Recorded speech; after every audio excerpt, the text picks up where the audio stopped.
I thought it was a real professional performance. They stuck to their roles, not many mistakes.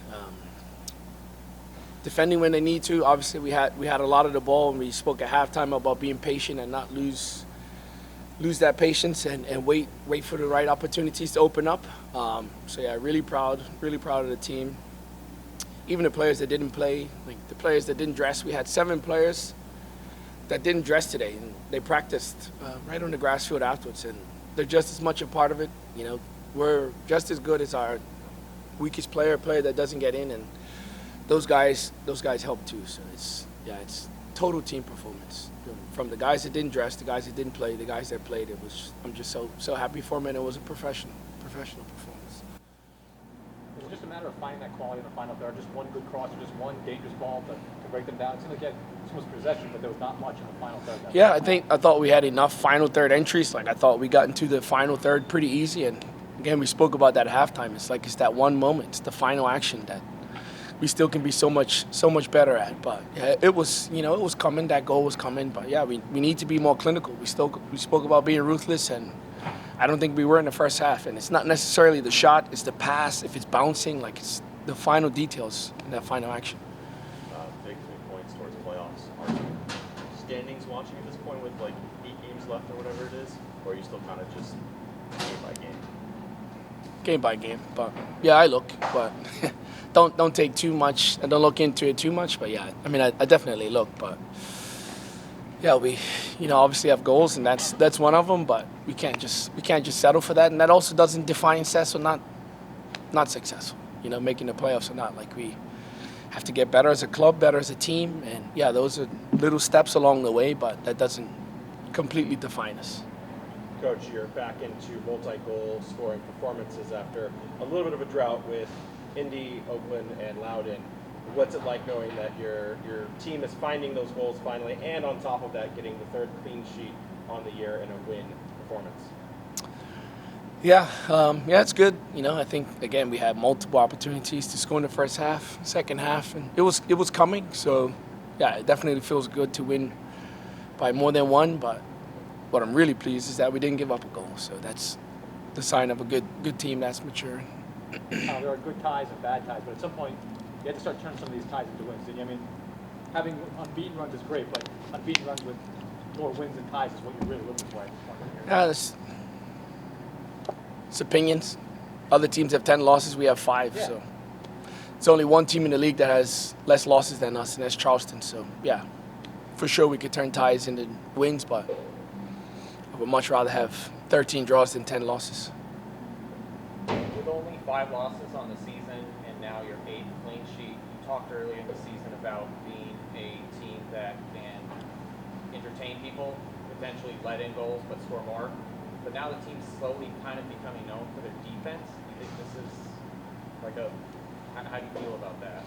Yeah, I think all good teams have a certain defensive resilience about them, and getting in towards the end of the year and the business end of postseason, like you can't be giving up 3 goals and expect to win games. So if you don't give up a goal, you give yourself every chance. And we have high quality attackers, people that create chances. So yeah, if we're defensively solid, we always give ourselves a chance to win games. So yeah, I think being entertaining, when I said that, I probably didn't mean like winning games 4-3. I mean like the way we play with energy, like winning the ball back, players sprinting around, running around. Like to me, that's entertaining. Some people it's not, but yeah, the way the energy that we have in the team and the way they play that's what I mean about being entertaining. Like you see me on the officials all the time.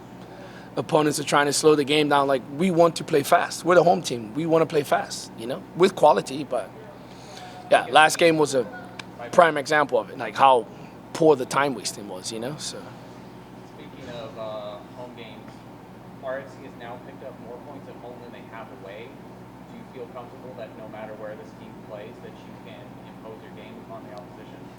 I like to think so. I think it's been a couple of games, like Louisville for sure. We went there and they totally dominated us, even though we won 5-2. Like they totally dictated the game. We just happened to score early and they didn't. They had good opportunities, but yeah, look, I think no team I think is ever going to say we want to go into a game and let the other team dictate the tempo in terms of the game. So it's just a matter how things work out. But yeah, I think most places we like to go and impose our style, and you have to tweak and change. Conditions change and stadiums change. Coach, you played against your former boss and former team with Birmingham Legion. You've won both games or both legs of the Eastern Conference performance. What was it like having them kind of come and see what you're all about here at a home field game? It honestly doesn't even factor into my mind. The only thing that factored into my mind is that they were ahead of us in the standings, and they were the first time we played them, and they were tonight. So we're in a group that's clumped up with Loudoun, Pittsburgh, Indy, Detroit. Like, we're in a group of teams that the difference between 4th and 10th is not much. So when you see former players that you mentored and you coached, on game day it's wrong, you're wearing the wrong jersey and I've got my own thing to go over? Yeah, I mean, I still have love for them and all of that, but yeah, they want to beat me, I want to beat them. So, yeah. And then final question, biggest news on the weekend, Jack Panayiotou re-signed or re-loaned, I don't know what you would call it, back on the squad. Can you walk us through what were the steps to re-attain Jack and what's kind of been the plan on getting him back into the squad? Yeah, we've always stayed in contact with the Revs about Jack, and obviously we just communicated that we would love to have him back, but they have a club to run to, and they obviously got some new signings and players back healthy, so we just stayed in contact. But he brings something different to our team. We don't have a player really like him, so he brings something different. So we always, and it's key for his development too. We have a responsibility, and that's what we sold to him and the Revs, that for him to develop, he needs to play more men's football, not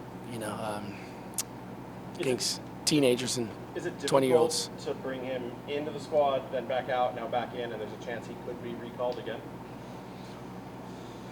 Yeah, but he's pretty easygoing, so he fits in well. He's been here, he knows the guys. It was just he went away for a while and he's back. He's part of the team, and he'll always be part of the team whether he leaves or not. He's played a part in what we're doing already. Yeah, it's amazing. I think there's a couple of weeks that we let him slip. We ended up tying games that we should have probably gotten results out of, and the team that we have, we want to get results out of those games. But for us to start doing it now, and I think our team is getting so much better. The depth that we're gaining, guys are starting to get healthy. I think that we are really starting to hit our form at the right time. JJ, it's your second goal since the one in Louisville. Walk us through, did you know as soon as you framed it that I was going in? What was that like for you? It's just one of those where my job is to get across the front post, and typically it's to take a couple guys with me, and Frank has obviously shown the benefits of that, of just being there and scoring a couple of goals this year. But thankfully this one came to me, and I knew if I got there and got a good jump on it, then I've scored a number of those in my career, so that's what it's all about. In addition to your goal, you also played a key moment. Stephen Turnbull gave you credit for setting up for him to be able to take his shot. Can you walk us through what you were doing to make sure that you kind of kept those defenders at bay so he could have that shot? Yeah, playing as a 9, sometimes it's your job is essentially to have position and seal, and that's just kind of how I got lucky in that situation, is because the ball went wide and the service was kind of under hit. But I had the center back sealed on my backside, and it was just a little layoff for Stephen for the finish. So it was a great finish for him, and that's what got us rolling. Your total goal contributions now are at 6, I believe. 7. 7. Right for the assist. Oh, you did? Yeah. Okay, so 7. Perfect. Your game this year has really provided a dynamism. We see you out there every game. You're getting beat up. You're beating up players. You're controlling the tempo in the game. What is it that you needed to do in your game to unlock some more goals and assists like you did tonight? Because we see you out there, just like I said, just getting beat up all the time with your hold-up play and just dominating the field. I mean, sometimes that's the life of a striker, right?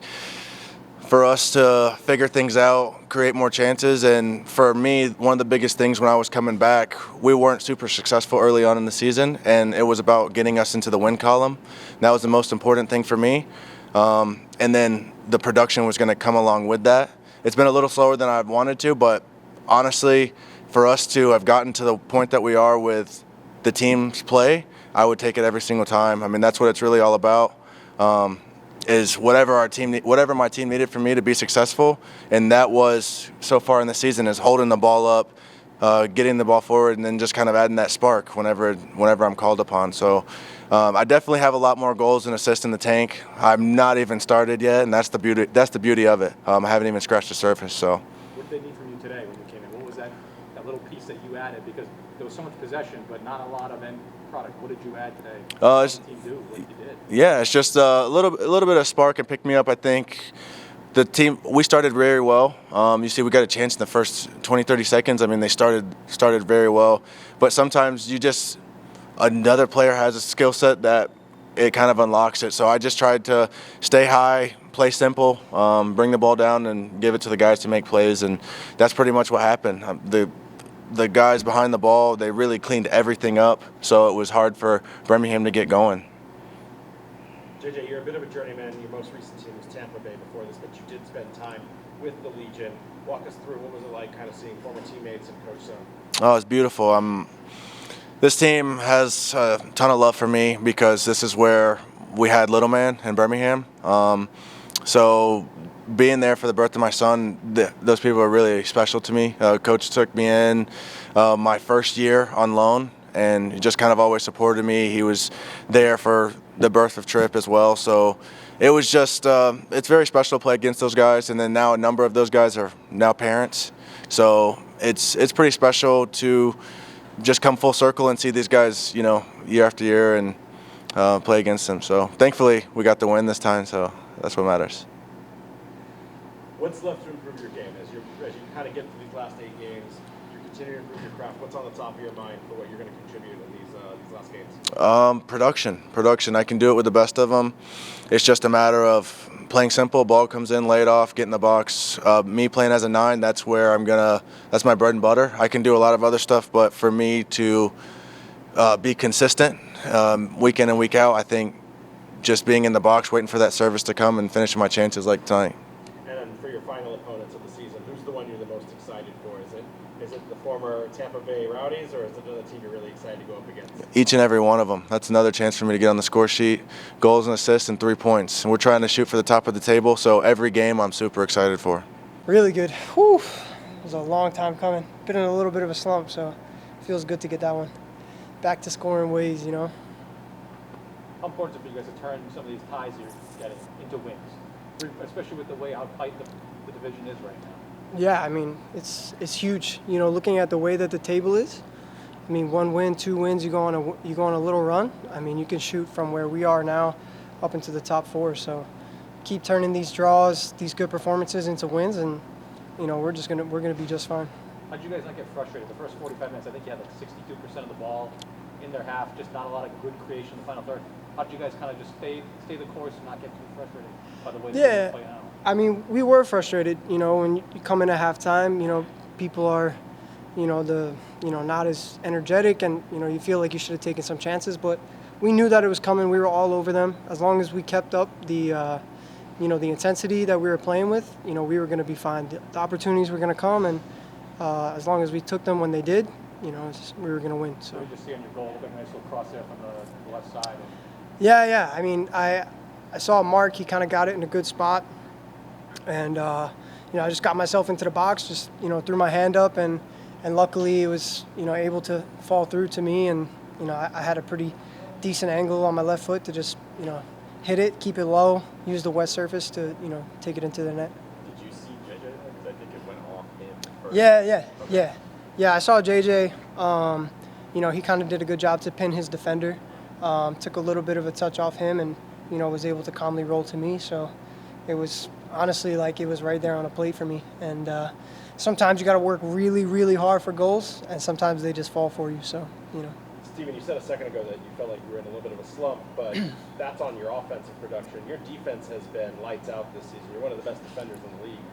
Do you hold yourself to the standard of being fully balanced, both attacker and defender in that mindset? What's going on when you mean by slump? Yeah. Goals? Yeah. I think my last goal was, Sacramento, so it's been a while since I scored a goal. Obviously more of a traditional fullback, so I do admire the ability to defend and to defend well, and that's something that I take pride in. So I do love defending, but at the same time, given the role of a wingback, you have to do both. You can't just do one or the other. So Yeah, my defending has been there, and it's been good. But I needed that final, creating chances is good, but goals and assists are what win games. Like chances created are good for your performance, but it doesn't win games. So that was what I meant by a little bit of a slump. When you celebrated the goal, you said earlier on the pitch that you had to best an earlier celebration. It cost you a card, but can you walk us through what the whole mentality was that? Yeah. I saw Frank do it. After one of the headers he scored, he jumped over into the crowd, and the people were kind of hyped up, and I was like, that was pretty cool. So I was like, I felt like I had to do one more, and like I just saw the railing. I don't even know how I got up there. I was so tired, but I just grabbed onto it and I jumped in there. I didn't think that I was gonna get booked for that, but honestly, I told the ref, I was like, whatever, it was worth it. So I didn't really care. There have been games this season, the Oakland game or the North Carolina game, where you guys dominate possession and get just a sucker punch of the goal. How happy are you today that you guys didn't happen today? That you control the game, kept it 0-0 until you found that. Yeah, it's huge, and honestly, like that's what it takes to win. Like those are the moments that good teams show up, and that's how they get wins, and ultimately that's how we go on streaks is. But sometimes you're going to have to fight. It's going to be 0-0 until 60, 70 minutes. But, as long as you can hold the opposition from scoring, then the game is always in your hands. You go one goal down, then you have to fight a little harder to get back in the game. So, I think for us, it's just about keeping the ball out of the net as much as we can. We know we're going to score, but we just got to keep the defense up so that they don't score. Earlier this season, we asked you what it meant to continue to improve, and you had mentioned that home wins was the biggest thing on the minds of the locker room. You're now at a positive win record at home. What's it like for you and the guys knowing that you've turned the tide and you've started to produce those results here at Burn? Yeah, it's huge. Honestly, like I think winning at home is, and not just specifically for us, but for football in general, I think winning at home is easier than winning on the road. And the fact that we've been having really good performances on the road, the only thing that we were missing was those performances at home. We keep our road record and we just improve what we're doing at home, and we're going to be just fine. So it was a huge emphasis from the whole team, the staff, everybody to improve and make right our kind of results that we've had at home. Because we've had a lot of frustrating results, a lot of frustrating ties, games that didn't really go our way. So it was important for us to kind of set this record straight and, get back into to win, the positive column at home. Did you guys have to go through those games to get to this point? Yeah. Like, Khano just called it a professional performance. Do you need those games to get to this point?